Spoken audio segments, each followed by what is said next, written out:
Now, to start with, I will invite Dr. Nishanth to give his talk on how to protect your own center from such litigations. Welcome, Nishanth.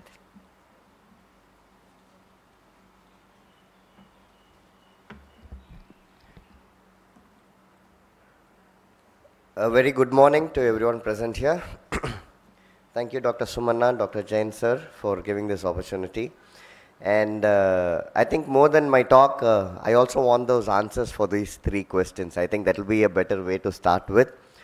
But it was the first time that I had a talk which is non-ophthal, and once I started talking about this, I found out that it was so useful, so thanks for that. And I'm sure with the experts in the panel, they can help us what we have to know better. Because I'm sure as an ophthalmologist, not only as someone who owns an ophthalmologist, but even for people practicing in an ophthalmologist should know about all the legal aspects of ophthalmology.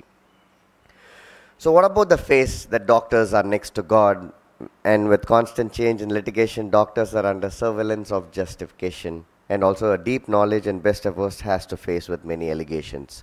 Gone out the days where I'm sure that all they have to do is say, you have cataract, and they get it done. I think this generation and the next is going to have a tough time where there are always 50 questions before we decide on what treatment we give. And they have their favorite Google says that these are options which are available and why are you not giving them.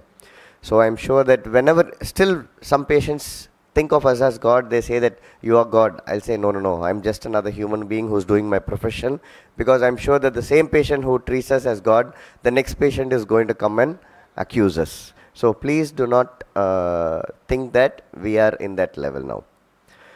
What are the threats of litigations? The concerns, the medical care is a noble profession, yes, but it comes with inherent risks, including the potential of being involved in emotional, painful, and expensive lawsuit. I use these 3 words because it does definitely affect you emotionally. It's not only in terms of the amount which is required, but emotionally, the peace of mind and you with your family, with the whole hospital, the staffs, the environment actually goes down. So safeguard your medical practice from litigation by adopting proactive strategies that might mitigate the risks, promote patient safety, and ensure compliance with the law. What are the ways in which we can actually call in the court of law? So we should always think that when we get a legal notice from a patient, for whatever these 3 questions Dr. Sumana put, yes, a patient you give glasses is uncomfortable, can come back with a legal notice. Do not think that this is just a letter which has to be ignored, because if you refuse, and then that will prove that you were made aware of it but not responding, and it must be replied. Not replying amounts to admission, and denying each allegation separately calls summon. That should not be refused. If refused, court may issue a warrant, and then warrant can be a bailable warrant, and police can give bail or not, and finally it goes to a non-bailable warrant. So what we thought is just a letter which has come from the court of law can end up in the court of law in the jail as well. So please do not take any legal notice as light as possible. So you know that we have 2 different types, an emergency and a non-emergency type of people. Yes, all our patients are actually mostly non-emergency. When I went and saw, I thought of whether phacolytic glaucoma or AION or an acute this thing. So these also not comes under emergency, because for them emergency is nothing related to eye. It is only heart, it is only acute appendicitis, RTA and all that. And always make sure that you treat them with the best of ability, good faith, reasonable care, and no momentary consideration. I'm not sure, if I'm wrong, I'm sure that my chairpersons can correct me. But if a patient actually comes with a heart attack to an eye doctor, we have no rights to refuse them. Legally, if I'm sure. We actually have to make sure what we can do best for them. And what we are doing best for them is referring them. That is the second part. But the first part says that you cannot refuse a person who comes to your hospital for whatever the condition it is, because you're a doctor and they are a patient. So the role of ophthalmologist in medico legal. So as third party experts, we have to treat or examine and as legal proceedings against an ophthalmologist. So write down all the, document them that so and so had come to our hospital. We made sure that we stabilized them. We called an ambulance. So these are the things we are supposed to write. So when a mishap in the form of complication, infection, table death and all that happens, such mishaps are inquired by the government or the police by appointing an inquiry officer. So then ophthalmologist, being investigating officer as an individual or a part of committee, comes across these legal matters. Consent forms. Yes, we all know that the AIOs also have given a lot of consent forms. There was a small incident which I wanted to tell, that in a hospital actually the patient went for menstrual bleeding where laparoscopy was done, which the consent was obtained. But during the laparoscopy, they came to know that the patient had more of bleeding and they have to do a hysterectomy. So this is not something which can be added in the consent. Please understand why I am saying this is, as cataract surgeons, we actually sometimes undergo PCR. Luckily, actually, a vitrectomy is something which can be done along with a phacoemulsification. But if you're doing a core vitrectomy or an intravitreal injection along with cataract, or suddenly the nucleus drops, and nucleus drops vitrectomy is not in the same consent form. Please make sure that this is a different consent form. Do not include it that phaco complications and the next set of consent forms, and make sure it is understandable in their own language as well.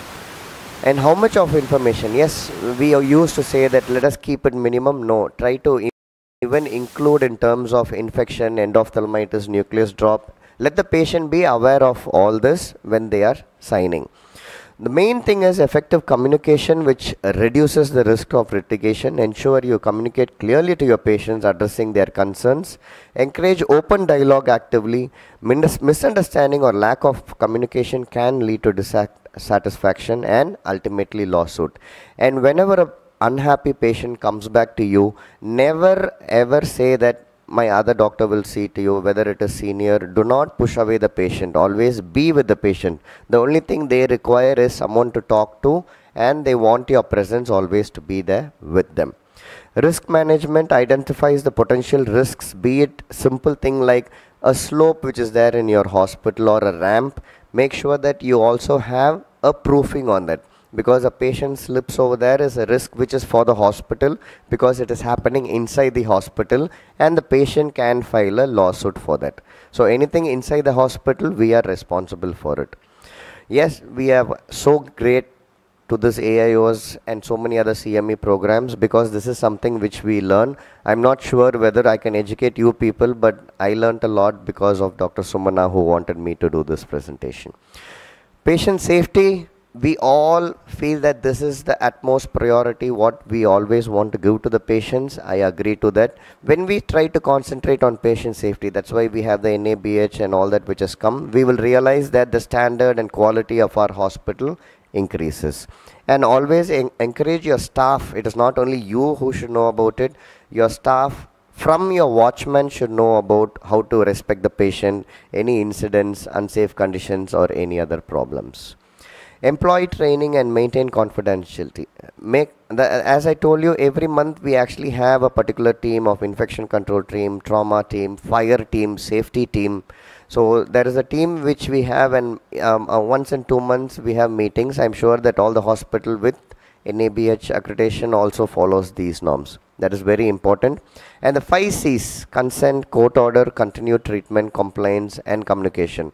So these are the things which has to be followed.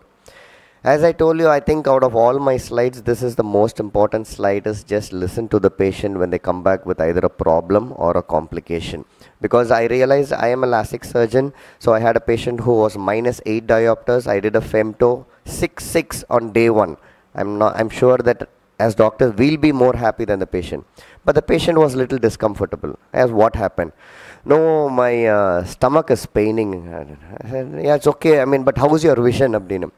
Vision is okay, fine, but main thing, my stomach is paining. So I thought, okay, just continue the drops and come back after 3 days. So she came back in 3 days. How are you, Abdin? Still, I'm not happy. My stomach is paining. So my treatment was actually to give her a Pantocid and a Gelusil. In 2 days back, she was so happy. Doctor, my eyes are so fine. I'm so happy. Thank you so much. So that is what I mean by listen to the patient. Please treat what they came for. Please treat the complaint. I'm sure we all have mature cataracts who wants only glasses. Sometimes I tell them that it is not at all required, but still they make sure that they need the glass prescription. Even if it is hand movements or plano, I write them that no vision improvement and I give them the glasses. They are happy. So make sure that it's not illegally what I'm doing. I'm just giving what the patient wanted. Buying is secondary. Always follow an ethical practice. Illegal advertising is not something we should do. Always make sure that you follow the code of medical ethics. Documentation is also very important. I will actually show it in the last slide, which is the most important thing. And yes, we all have EMRs in which the prescription is there, but if you're handwriting, make sure that you follow the norms in which the prescription has to be done. Medical records, yes, professional boundaries. So always don't discuss about your patients in front of them to other doctors and such. So I always like this quote, like, love thy patient, but do not fall in love with your patient. And you have these insurance policies which will be dealt by the next speakers. You actually have a Clinical Establishment Act in which all the details are actually given. Negligence is something which I'm sure that all of us are worried about. It can be there. And what is this? Just last minute. Res ispa liquitor. Anyone has an idea? Yes, sir, you must be knowing. So it says that the thing speaks for itself. So what does it mean? So yes, if you have an X-ray like this, there is nothing which you can do to defend. And if you make sure that you cut your vexel sponge and keep it goes off subconjunctivally after mitomycin for glaucoma procedure. So make sure that don't let the diagnosis or the problem speaks for itself. So these are few laws in India which is relevant in ophthalmology. And in AIOS itself, we have legal aspects in ophthalmology, which is very useful guidebook. And the last final slide of 10 commandments. Please, I would say that whatever is done should be documented. Anything not documented is not done. I'm sure we had all our postgraduates and fellows. We said, did you see the anterior chamber? It was shallow. Yes, sir, I know it was shallow. Did you write it? No, I didn't. Then it is not documented. So anything is not documented is not done. Whatever is documented should be communicated, and anything communicated should be documented. Maintain the records of history, test, diagnosis, well-informed consent, and no manipulation. I'll say I'm sure that they can justify that. Please, please ever do not manipulate a case sheet. Even if it is wrong, it is better it goes to the wrong in the court of law. Don't change anything, because they know which ink has been used, they know the date of the paper, they have all the details to check when it has been written extra. Once you do that, there is no defending yourself. Take home message, documentation, prior and informed consent, standard guidelines, ethical practice, legal cells, and ignorata just non exequat. Thank you so much.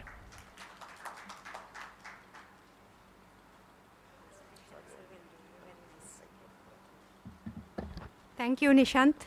And it was such a wonderful presentation. You did complete justice to the topic. Thank you.